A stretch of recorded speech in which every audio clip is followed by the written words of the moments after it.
नमस्कार. मी किलचे विजयकुमार दगडूआप्पा, सहशिक्षक, ईश्वर माध्यमिक विद्यालय, सावरगाव थोट, तालुका अहमदपूर, जिल्हा लातूर. आजचा आपला टॉपिक आहे अंकगणिती श्रेणी.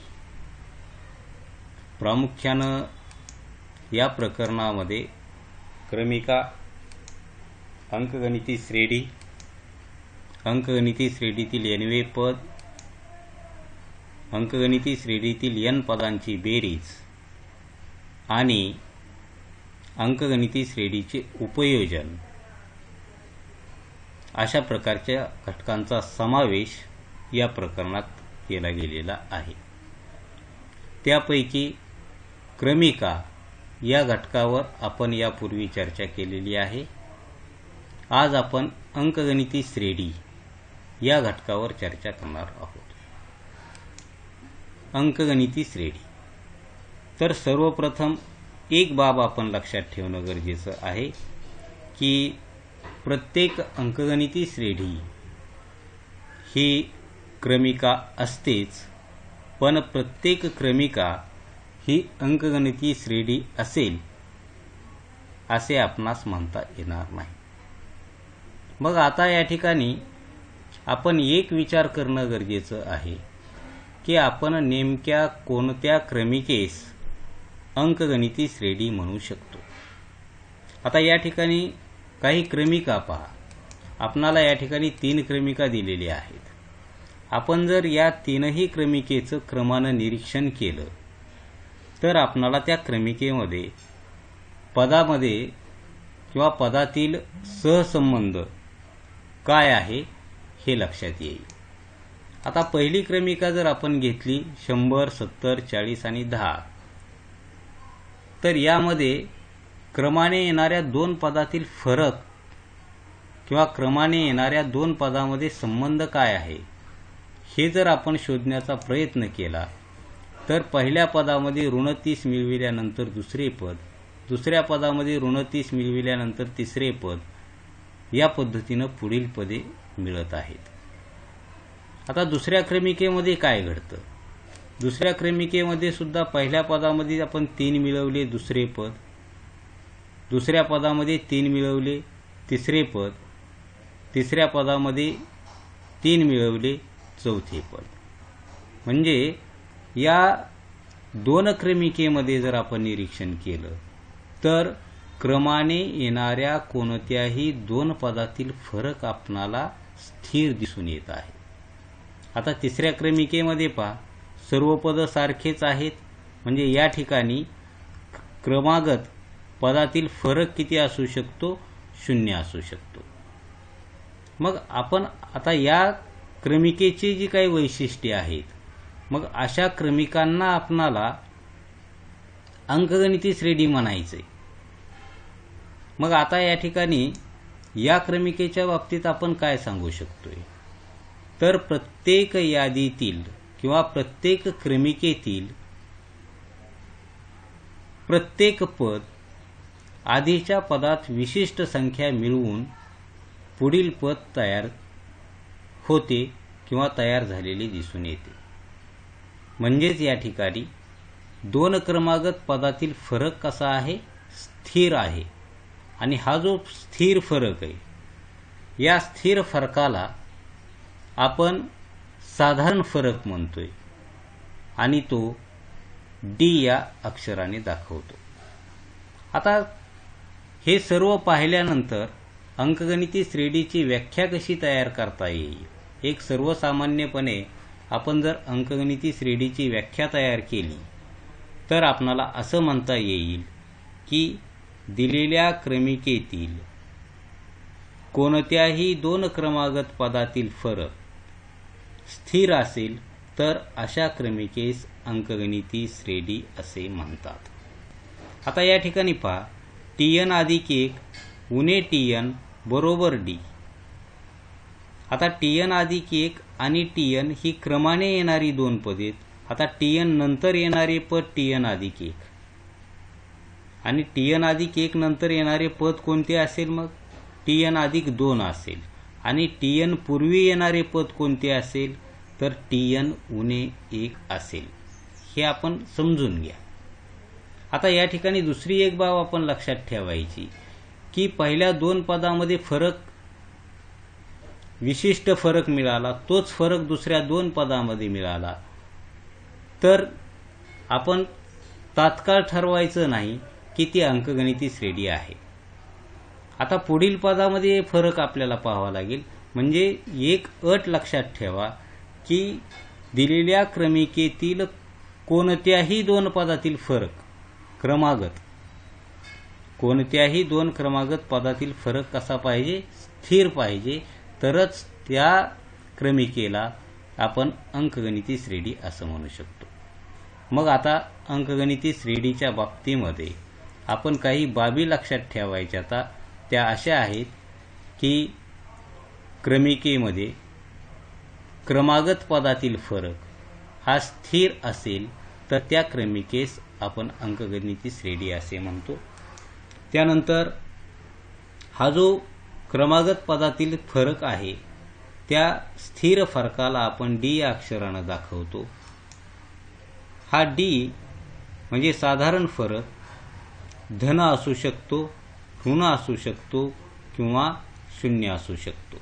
आणि चौथी बाब आहे की अंकगणिती श्रेणीमध्ये पहिले पद A, सामान्य फरक D असेल तर त्या श्रेणीतील पदे A अधिक D, A अधिक 2D अशी असतात. आता पहिल्या पदामध्ये तुम्ही साधारण फरक मिळवा, दुसरे मिळेल.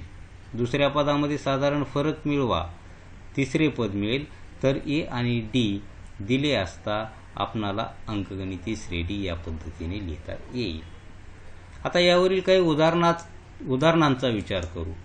आता पहिलं उदाहरण आपल्याला दिलेले की खालील क्रमिका अंकगणिती श्रेणी आहे हे ओळखा, जर असेल तर पुढील दोन पदे काढा. आता या ठिकाणी पहा दिलेली क्रमिका काय आहे. 5, 12, 19, 26 याप्रमाणे क्रमिका दिलेली आहे. आपण यापूर्वी पाहिलेले की आपण क्रमिकेमध्ये पदाला T1, T2, T3, T4 असं म्हणू शकतो. मग आता या ठिकाणी T1 आपलं 5 असेल, T2 12 असेल, T3 19 असेल. मग आता या ठिकाणी दिलेली क्रमिका अंकगणिती श्रेणी आहे किंवा नाही हे ओळखण्यासाठी आपणाला T2 उणे T1 हे सर्वप्रथम काढून घ्यावं लागेल. म्हणजे पहिल्या दोन पदातील फरक किती आहे.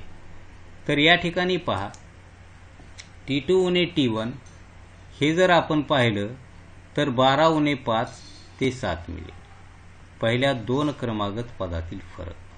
त्यानंतर आपणाला T3 उणे T2 काढून घ्यावं लागेल.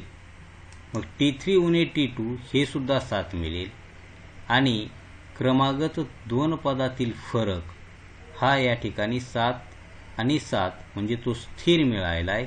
याचा अर्थ असा होईल की D बरोबर 7 हा साधारण फरक किंवा सामान्य फरक स्थिर आहे, म्हणून दिलेली क्रमिका अंकगणिती श्रेणी आहे.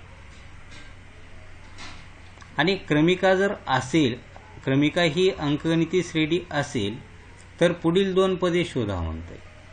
मग आता या ठिकाणी आपणाला माहिती की पुढील पद कसं शोधायचं. या ठिकाणी चौथं पद दिले 26, म्हणजे पाचवं पद 26 मध्ये 7 मिळवून येईल, 33 मिळेल. त्यानंतर 33 मध्ये जर 7 मिळवलं तर त्या पुढील पद मिळेल. म्हणजे या ठिकाणी 26 अधिक 7 बरोबर 33 आणि 33 अधिक 7 बरोबर 40. म्हणजेच या ठिकाणी 33 व 40 ही अंकगणिती श्रेणीतील पुढील दोन पदे असतील. तर या पद्धतीने आपण हे उदाहरण सोडवू शकतो. समजा आपण दुसरं एक उदाहरण घेतलं की A आणि D दिलंय आपल्याला. A आणि D च्या किमती दिल्यानंतर ती अंकगणिती श्रेणी कशी लिहिता येईल.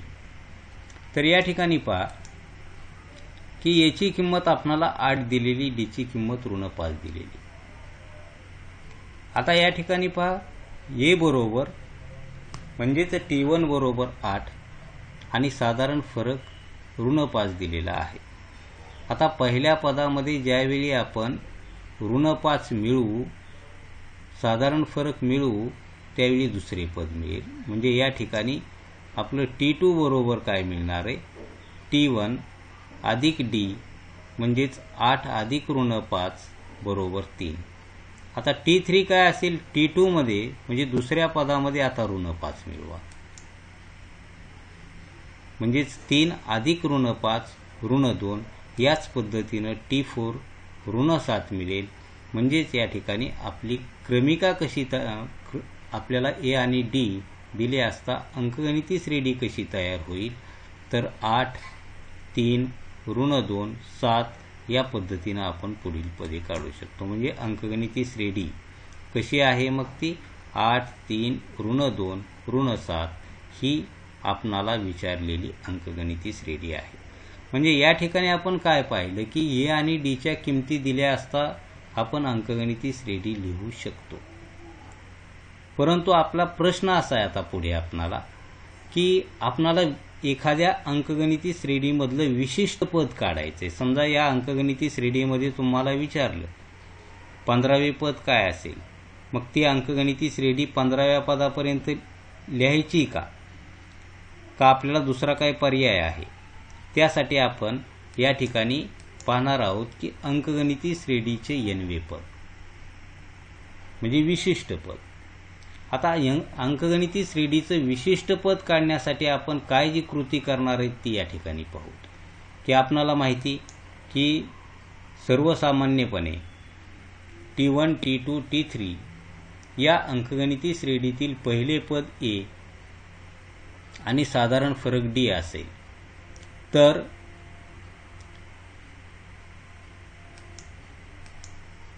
T1 बरोबर A, पहिले पद A आहे. दुसरे पद काय मिळू शकेल, T2 काय मिळू शकेल A आणि Dच्या स्वरूपामध्ये, तर पहिल्या पदामध्ये D मिळवा. म्हणजे या ठिकाणी T2 बरोबर A अधिक D मिळेल.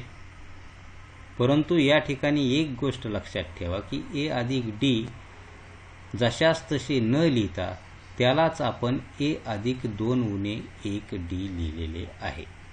म्हणजे या ठिकाणी पदाचा क्रमांक आणि या ठिकाणी कंसातील पहिली संख्या याचा या ठिकाणी आपण थोडा संबंध लावण्याचा प्रयत्न केलेला आहे. मग T3ला कसं लिहिता येईल, T3ला A अधिक 2D लिहिता येईल. परंतु 2ला आपण काय कसं लिहिणार आहे, 3 उणे 1 D. मग आता T4 काय मिळेल, T4 मिळेल A अधिक कंसात 4 उणे 1 गुणिले D मिळेल. आणि असंच जर पुढं गेलो आपण तर Tn काय मिळू शकतं, मग A अधिक n उणे 1 गुणिले D. आणि हेच अंकगणिती श्रेणीचे विशिष्ट पद काढण्याचे सूत्र आहे. हे सूत्र लक्षात ठेवणं गरजेचं. Tn बरोबर A अधिक n उणे 1 गुणिले D. आता यानंतर याच्यावरचे काही उदाहरणं पाहूत आपण. की समजा आपणाला दिलेले की खालील अंकगणिती श्रेणीसाठी Tn काढा व त्यावरून त्या श्रेणीचे 30वे पद काढा.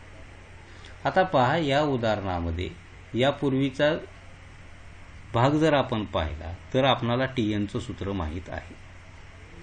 Tn बरोबर A अधिक n उणे 1 गुणिले D. आपण या अंकगणिती श्रेणीवरून A ची किंमत आणि D ची किंमत मिळवू शकतो आणि A आणि D च्या किमती सूत्रामध्ये ठेवून Tn म्हणजे n ची किंमत या ठिकाणी काय असेल, 30 असेल. कारण आपणाला 30वे पद विचारलेलं आहे, म्हणजे T30 काढायचं आहे. आणि आपण सूत्राचा वापर करून या ठिकाणी T30 काढू शकतो. परंतु प्रश्न असा दिला आहे आपणाला की अंकगणिती श्रेणीसाठी Tn काढा आणि त्यावरून त्या श्रेणीचे 30वे पद काढा. आता या ठिकाणी पहा की आपणाला दिलेली अंकगणिती श्रेणी 3, 8, 13, 18 अशी आहे. मग या ठिकाणी T1 तुमचं 3 आहे, T2 8, T3 13, T4 18. आणि साधारण फरक जर आपण काढला तर तो 5.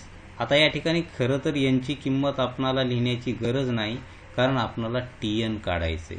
म्हणजे या ठिकाणी जे काय आपण Nव्या पदाचं सूत्र वापरणार आहे, या ठिकाणी यांची किंमत आत्ता ठेवणार नाहीत.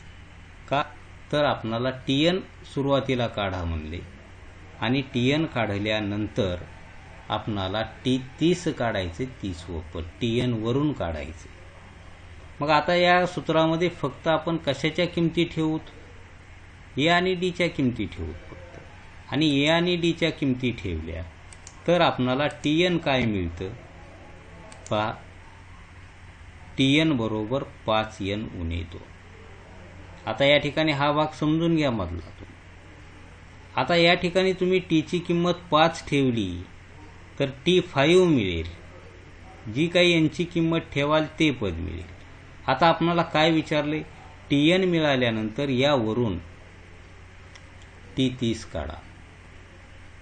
मग आता N बरोबर 30 ही किंमत आपण या समीकरणामध्ये ठेवू.